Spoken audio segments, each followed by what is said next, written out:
Hello guys, welcome to the channel stock desk. Guys, पिछले video में मैंने बताया था कि म्यूचुअल फंड में इन्वेस्ट करने से पहले क्या क्या फैक्टर्स देखना होता है। आज मैं इस वीडियो में बताऊंगा कि म्यूचुअल फंड आपके पैसे को कौन कौन सी कंपनी में लगाती है। मीन्स जिस कंपनी में आपका पैसा लगाया जा रहा है वो कितनी अच्छी कंपनी है, वो कंपनी कितनी बड़ी है, कितनी छोटी है, वो लार्ज कैप की कंपनी है, स्मॉल कैप की कंपनी है या मिड कैप है। तो वो सब हम जानेंगे कि म्यूचुअल फंड का कैटेगराइजेशन कैसे है। तो इस कैटेगरी में जानने से पहले इस कैटेगरी के बारे में जानने से पहले हम देखेंगे कि म्यूचुअल फंड को कौन कौन से कैटेगरी स्कीम में डिवाइड किया गया है। मीन्स वो इक्विटी में इन्वेस्ट कर रही है, वो डेब्ट में है, हाइब्रिड फंड है उसका, या लिक्विड फंड है। तो इसके बारे में हम जानेंगे। तो वो कोई भी फंड हाउस वो कहाँ आपका कौन कौन से स्कीम लेकर के आते हैं और उस जो स्कीम लेकर के आते हैं वो कहाँ पे इन्वेस्ट करते हैं। ओके, तो एक स्कीम यहाँ पे होती है इक्विटी। वो जब आप पैसा इस म्यूचुअल फंड में जब आप इन्वेस्ट करते हैं तो वो आपको सेलेक्ट करना होता है कि आप इक्विटी में इन्वेस्ट करोगे या फिर डेब्ट वाले स्कीम में इन्वेस्ट करोगे। दूसरा नंबर होता है डेब्ट। ओके, डेब्ट में इन्वेस्ट करोगे। Third one is hybrid. Hybrid fund होता है एक हाइब्रिड फंड जिसको कि हम बैलेंस्ड फंड भी बोलते हैं। ओके, बैलेंस्ड फंड भी बोलते हैं, इसको बैलेंस्ड फंड भी बोलते हैं। और fourth one is liquid scheme, liquid fund. तो जब आप म्यूचुअल फंड में इन्वेस्ट करने के बारे में सोचते हैं तो उस समय आपको इन सब में से सेलेक्ट करना पड़ता है कि आप जो पोर्टफोलियो क्रिएट करेंगे वो पोर्टफोलियो आप किस फंड में आप कितना पैसा लगाएंगे। मीन्स कि आपको इक्विटी में इन्वेस्ट करना है, डेब्ट में इन्वेस्ट करना है, हाइब्रिड या बैलेंस्ड फंड में करना है, या फिर लिक्विड फंड में करना है। तो चलते हैं हम लिक्विड फंड से। लिक्विड फंड जब आप देखेंगे तो सपोज कीजिए कि आपके पास में अभी 50K और 1 लाख रुपीज है जो कि सेविंग अकाउंट में पड़ा हुआ है। ओके, कहाँ पड़ा हुआ है? ये सेविंग अकाउंट में आपके पड़ा हुआ है। तो सेविंग अकाउंट में आपको कितना परसेंट ये रिटर्न मिल रहा होगा? 2% या 2.5%, इससे ज़्यादा नहीं मिलता है। तो ये सेविंग अकाउंट में आप इतना अर्न कर रहे हैं। तो कुछ समय के लिए आप चाहें तो आप इस मनी को आप लिक्विड फंड में पार्क कर सकते हैं। ओके, लिक्विड फंड में पार्क कर सकते हैं जहाँ पे आपको 5 to 6 और 7% रिटर्न आपको मिल जाता है। ये लिक्विड फंड किनका होता है? तो ये म्यूचुअल फंड जो भी आप फंड हाउस सेलेक्ट करेंगे, जैसे SBI है, ICICI है, HDFC, जो भी फंड हाउस आप सेलेक्ट करेंगे वहाँ पे इस पैसे को आप रख सकते हैं। तो इसको लिक्विड फंड क्या बोला जाता है? लिक्विड फंड बोलने से क्या मतलब है? तो लिक्विड फंड इसलिए बोला जाता है, लिक्विड मीन्स कि आपका पैसा आपके फिंगर टिप पे होना चाहिए। मीन्स आपने कहीं पे भी पैसा रखा है तो जैसे जितना इजीली आप ATM से पैसा निकाल पाते हैं उतना ही इजीली आप लिक्विड फंड से पैसा निकाल पाएंगे। लिक्विड फंड एक म्यूचुअल फंड में इन्वेस्ट करता है। जो म्यूचुअल फंड है वो एक लिक्विड फंड में इन्वेस्ट करेगा और यहाँ पैसा जब भी आप चाहेंगे तो आज आप रिडीम करेंगे तो वो आपके अकाउंट में पैसा आ जाएगा और इंटरेस्ट आपको अच्छा रिटर्न इस पर मिल जाता है, 5 to 6%। तो ये वन टाइम इन्वेस्टमेंट के लिए होता है, तो लिक्विड फंड में आप इन्वेस्ट कर सकते हैं। उसके बाद आता है हम इक्विटी में इन्वेस्ट करते हैं पैसे को। ठीक है, इक्विटी में क्या है कि इक्विटी में जब आप इन्वेस्ट करेंगे मीन्स कि ये शेयर मार्केट डिपेंडेंट होता है। यहाँ पे क्या होगा, आप जो भी इन्वेस्ट करोगे वो कंपनियां स्टॉक्स में लगाए जाएंगे। जैसे SBI बैंक है, HDFC बैंक है, ओके, एशियन पेंट है, जो भी बड़े बड़े अच्छे कंपनी हो या छोटे कंपनी या मिड कैप, ये डिपेंड करता है कि आप कहाँ पे किस टाइप का स्कीम लेते हो उसमें। तो वहाँ पे ये इक्विटी में आपका पैसा इन्वेस्ट होता है। दूसरा एक है डेब्ट। डेब्ट में क्या होता है? ये सिक्योर्ड इसको बोला जाता है। थोड़ा क्यों सिक्योर्ड बोला जाता है? क्योंकि ये गवर्नमेंट बॉन्ड में इन्वेस्ट करते हैं, गवर्नमेंट बॉन्ड में। इसमें थोड़ा रिटर्न कम मिलता है हमको, इक्विटी में काफ़ी अच्छा रिटर्न मिल सकता है। ये 30 to 35% तक का भी रिटर्न हमें मिल जाता है। एवरेज तो 10 से 12% रिटर्न इसमें मिल ही जाता है, लेकिन इक्विटी हमारा रिस्की इन्वेस्टमेंट भी होता है। उसके बाद डेब्ट है। डेब्ट गवर्नमेंट बॉन्ड है, सिक्योर्ड होता है। यहाँ पे जब आप इन्वेस्ट करते हो तो रिटर्न आपको इसके कंपैरिजन में कम रिटर्न मिलता है, बट ये थोड़ा सेफ भी माना जाता है, सेफ होता है ये, क्योंकि ये गवर्नमेंट सिक्योरिटीज में इन्वेस्ट करता है। Third one is hybrid fund. Hybrid fund क्या होता है? इक्विटी प्लस डेब्ट। Okay, this is equity plus डेब्ट। मतलब ये दोनों पार्ट पार्ट में इन्वेस्ट करेगा। कुछ पैसा आपका इक्विटी में इन्वेस्ट कर देगा, कुछ पैसा आपका डेब्ट में इन्वेस्ट कर देगा। दैट मीन्स कि आप बैलेंस्ड है, आपको रिटर्न भी इक्विटी से अच्छा मिल रहा है और आप सेफ भी हैं चूंकि ये डेब्ट में इन्वेस्ट कर रहा है। तो ये सारे ये फंड स्कीम है कि आपको कहाँ कहाँ इन्वेस्ट करना है, इस तरह से आपको पोर्टफोलियो बनाना होता है। ओके, अब जब हम इक्विटी की बात करते हैं तो आपने सपोज कीजिए कि आपने इक्विटी का कोई सा स्कीम लिया है म्यूचुअल फंड का। एक मिनट में इसको नेक्स्ट पेज कर लेता हूँ, पेज। तो जब हम इक्विटी के बारे में बात करते हैं, अब यहाँ पे मैं दिखा रहा हूँ ये, अब हम इक्विटी में इन्वेस्ट कर रहे हैं। पहले स्कीम में चलते हैं कि सपोज कीजिए हमें इक्विटी में इन्वेस्ट करना है। अब इक्विटी में इन्वेस्ट करना है तो इक्विटी में हम ये जानेंगे कि ये जब हम इक्विटी में इन्वेस्ट करते हैं तो हमारा ये पैसा जाता कहाँ पे है, मतलब किस टाइप का इक्विटी हमें सेलेक्ट करना है।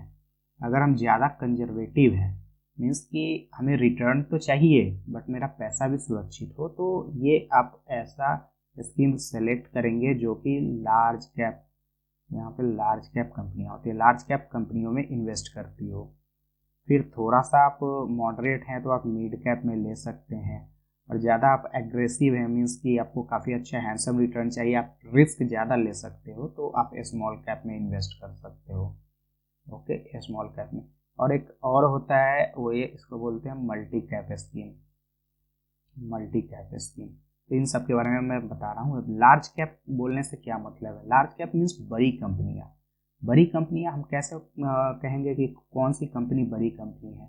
अब जाहिर सी बात है कि अगर बड़ी कंपनी में आप इन्वेस्ट करोगे तो उनका बिजनेस अच्छा होता है, काफ़ी परफॉर्मेंस देते हैं वो, इतनी अच्छी कंपनी होती है, वो जल्दी कंपनी डूब नहीं सकती है। तो यहाँ पे जो पैसा आपका लगेगा, आप इस टाइप के यहाँ लार्ज कैप जो स्कीम सेलेक्ट करोगे, यहाँ पे जो पैसा आपका लगेगा वो पैसा आपका ज़्यादा सुरक्षित होगा in comparison to mid cap and small cap company.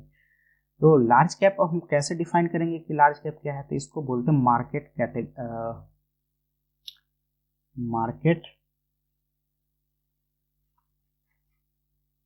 Capitalisation. Okay, market capitalisation, इसी को स्मॉल में बोला जाता है मार्केट कैपिटलाइजेशन को। ओके, मार्केट कैपिटलाइजेशन क्या है? मीन्स कि जो भी कंपनी का है जितना शेयर्स आउटस्टैंडिंग है, shares multiplied by price of share, तो ये कंपनी का साइज बन जाता है, ये कंपनी का साइज बन जाता है। ओके, मीन्स कि सपोज कीजिए कि आपकी कोई कंपनी है, तो आपके कंपनी में कितने आउटस्टैंडिंग शेयर्स हैं multiplied by the price of the share, ये कंपनी आपका साइज बन जाता है। तो लार्ज कैप में क्या होता है कि लार्ज कैप में हमारा 28,000 करोड़, ओके, 28,000 करोड़ से ज़्यादा का अगर इनका साइज है तो ये लार्ज कैप के अंतर्गत आते हैं। ये सब लार्ज कैप कंपनियां होती है।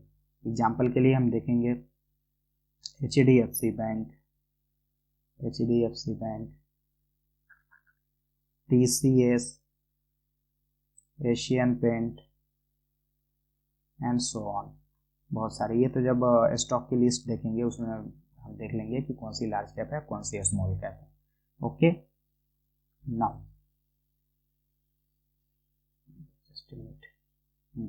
अब हम मिड कैप के बारे में। तो मिड कैप का साइज क्या होता है? मिड कैप का साइज होगा आपका 8,500 करोड़, ये गवर्नमेंट डिफाइंड है सब, 8,500 करोड़ टू 28,000 करोड़। इसके बीच में अगर किसी कंपनी का मार्केट कैपिटलाइजेशन है तो उसको हम मिड कैप के कैटेगरी में लाते हैं। ओके, वो मिड कैप की कंपनियां हैं। और फिर स्मॉल कैप है। स्मॉल कैप काफ़ी छोटी कंपनियां होती हैं जिनका कि बिजनेस ग्रो कर रहा होता है, वो वेल एस्टेब्लिश्ड नहीं होते। जैसे कोई नई कंपनी आती है तो उनके शेयर्स ज़्यादा नहीं होते, उनके शेयर्स के प्राइस ज़्यादा नहीं होते, तो उनकी मार्केट कैपिटलाइजेशन भी कम होती है। ये लेस देन 8,500 करोड़ का होता है, 8,500 करोड़ का होता है। ओके, तो ये स्मॉल कैप कंपनियां होती है। तो जब आप इक्विटी में इन्वेस्ट करने जाते हो तो आपको सेलेक्ट करना होता है कि लार्ज कैप स्कीम लूँ मैं, या मिड कैप में इन्वेस्ट करूँ, या स्मॉल कैप में इन्वेस्ट करूँ। और मल्टी कैप में क्या होता है कि मल्टी कैप में फ्लेक्सिबिलिटी होती है कि ये जब आप स्कीम लेंगे तो आपका कुछ पैसा, जैसे आपने 1000 का SIP किया है, मीन्स कि 1000 रुपये पर मंथ आपने इन्वेस्ट किया है म्यूचुअल फंड में, मल्टी कैप स्कीम आपने सेलेक्ट किया है, तो इसमें से ये देखना पड़ेगा कि स्कीम आपका लार्ज कैप में कितना, वो लार्ज कैप में भी इन्वेस्ट करेगा, मिड कैप में भी इन्वेस्ट करेगा और स्मॉल कैप कंपनी में भी इन्वेस्ट करेगा। और ये पहले उनको मैंडेट था कि वो लार्ज कैप में जितना अपने लार्ज कैप में कितना परसेंट भी इन्वेस्ट कर सकते हैं, मिड कैप में भी, वो पहले उनका मैंडेट था। लेकिन अब सेबी ने क्या किया है, इधर रिसेंटली 2 से 3 महीना पहले उन्होंने इसको मैंडेटरी कर दिया है कि आपको हर स्कीम में, means large cap, mid cap, small cap में आपको 25% मिनिमम रखना पड़ेगा आपको तीनों स्कीम में, मतलब 25% आपको तीनों में रखना है, और बैलेंस 25% का आप कहीं डेप्ट वगैरह कहीं पे इन्वेस्ट कर सकते हैं। तो मीन्स कि अब ये फिक्स्ड हो गया है। तो मल्टी कैप लेने में क्या हो जाता है कि यहाँ पे depending upon the market situation कौन सी कंपनी, हम अभी स्मॉल कैप की कंपनी अच्छी परफॉर्म करेगी, चूँकि ये सब साइक्लिकल होता है परफॉर्मेंस इनका, तो स्मॉल कैप की कंपनी अच्छी परफॉर्म करेगी या मिड कैप की, ये फंड मैनेजर आपका डिसाइड कर लेता है, और मल्टी कैप में वो स्कीम आपके इन्वेस्टमेंट को स्विच करते रहता है। तो इस वजह से मल्टी कैप काफ़ी अच्छा लगता है मुझे, मल्टी कैप स्कीम एक होना ही चाहिए आपके पोर्टफोलियो में। तो ये मल्टी कैप है। ओके, स्मॉल कैप में क्या होता है, रिस्क थोड़ा ज़्यादा होता है, बट ये रिटर्न काफ़ी अच्छा करते हैं। इसमें लिक्विडिटी की प्रॉब्लम होती है, थोड़ी लिक्विडिटी की प्रॉब्लम होती है मल्टी कैप स्कीम में। ओके, मल्टी कैप स्कीम में स्मॉल कैप स्कीम में लिक्विडिटी की प्रॉब्लम होती है, स्मॉल कैप में लिक्विडिटी की प्रॉब्लम होती है, बट यहाँ पे रिटर्न आपको काफ़ी अच्छा मिल जाता है। ओके, तो इसके बाद हम लोग देखेंगे कि अब जैसे चलते हैं कि लार्ज कैप का कौन सा स्कीम होगा। जब आप म्यूचुअल फंड में इन्वेस्ट करने के लिए जाओगे तो वहाँ पे देखोगे कि मुझे, आपने डिसाइड किया कि मुझे लार्ज कैप में, मैं थोड़ा कंजर्वेटिव कस्टमर हूँ तो मुझे लार्ज कैप की स्कीम चाहिए। तो लार्ज कैप में इन्वेस्ट करने के लिए आपको स्कीम देखना होगा। आपने फंड हाउस सेलेक्ट किया है कौन सा, सपोज करते हैं कि SBI। अब SBI के साइट पे जब हम जाएंगे, sbimutualfund.com, तो उनके साइट पे जब जाएंगे तो स्कीम के लिस्ट आएंगे। आपने पहले डिसाइड किया हुआ है मुझे इक्विटी में डालना है पैसा। ओके, इक्विटी में डालना है, तो आप अब इक्विटी में आपने डिसाइड कर लिया कि मुझे लार्ज कैप में पैसे इन्वेस्ट करने हैं। तो लार्ज कैप में क्या होता है, लार्ज कैप में आप स्कीम देखोगे SBI में ही आपको इन्वेस्ट करना है, तो SBI का ब्लू चिप फंड। ओके, ये होता है। तो इन SBI ब्लू चिप फंड का जब आप पोर्टफोलियो देखेंगे तो इसमें देखेंगे कि मैक्सिमम पैसा जो है उनके पोर्टफोलियो में ये लार्ज कैप कंपनियों में लगाया जाता है। कुछ थोड़ा बहुत ये मिड कैप में भी लगा लेते हैं। ओके, थोड़ा बहुत ये स्मॉल कैप में भी लगा लेते हैं, एंड थोड़ा बहुत ये डेप में भी लगा लेते हैं। ओके, लेकिन मैक्सिमम ये लार्ज कैप में लगाएंगे। ठीक है, इसी तरह से जब अब हम एक देखेंगे कि मिड कैप का स्कीम मुझे लेना है, अब जैसे SBI का मैंने ये एग्जांपल दे दिया, अब मिड कैप का आपको लेना है किसी का, सपोज के लिए तो कोटक का लेना है, तो कोटक मिड कैप फंड होगा, कोटक का मिड कैप फंड होगा। ओके, तो Kotak mid cap fund means कि ये मिड कैप कंपनियों में इन्वेस्ट करता है, मैक्सिमम पोर्शन मिड कैप में, बाकी ये कुछ पोर्शन लार्ज कैप में भी रखेंगे, कुछ स्मॉल कैप में भी रखेंगे। Okay, third one is small cap. तो स्मॉल कैप, आपको स्मॉल कैप में कुछ पैसा इन्वेस्ट करना है, तो आप देखोगे SBI का स्मॉल कैप ये काफ़ी अच्छा परफॉर्म करता है, SBI का स्मॉल कैप। तो ये क्या करेंगे, मैक्सिमम पोर्शन अपना स्मॉल कैप कंपनियां में लगाएंगे। ओके, थोड़ा बहुत ये लार्ज कैप और मिड कैप में लगा सकते हैं। Fourth one is multi cap scheme. जब आप देखोगे मल्टी कैप में, तो ये कोई सा भी आप ले सकते हो, सपोज कीजिए कोटक का मल्टी कैप स्कीम ले सकते हो आप। ये क्या करेंगे, मल्टी कैप ये 25% large cap, 25 mid cap, 25 small cap में इस तरह से पैसे को इन्वेस्ट करके रख सकते हैं। तो ये देख करके हमें अपना पोर्टफोलियो बनाना है कि इन सब का पोर्टफोलियो में, इन सब में से स्कीम आपका होना चाहिए, 3 से 4 स्कीम आपके पोर्टफोलियो में होना चाहिए। जिसमें आप लार्ज कैप, मिड कैप, अब depending upon the risk appetite, आप रिस्क कितना ले सकते हो उसके अनुसार। सपोज आपको आप ज़्यादा रिस्क लेने के लिए आप कैपेबल हो तो आप फिर स्मॉल कैप में भी आप इन्वेस्ट कर सकते हो अच्छा खासा अमाउंट। जो यहाँ पे कैपिटल का ग्रोथ काफ़ी जल्दी होता है, बट रिस्की होता है ये। अगर आपको अगर पैसे की ज़रूरत पड़ गई उस समय में, जिस समय मार्केट परफॉर्म ना कर रहा हो, तो आपका यहाँ पे कैपिटल पे डेंट भी लग सकता है अच्छा खासा।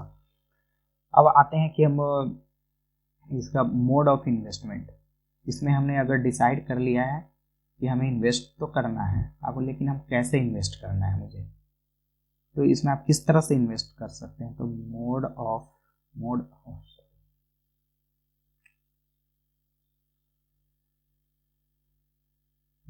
इन्वेस्टमेंट,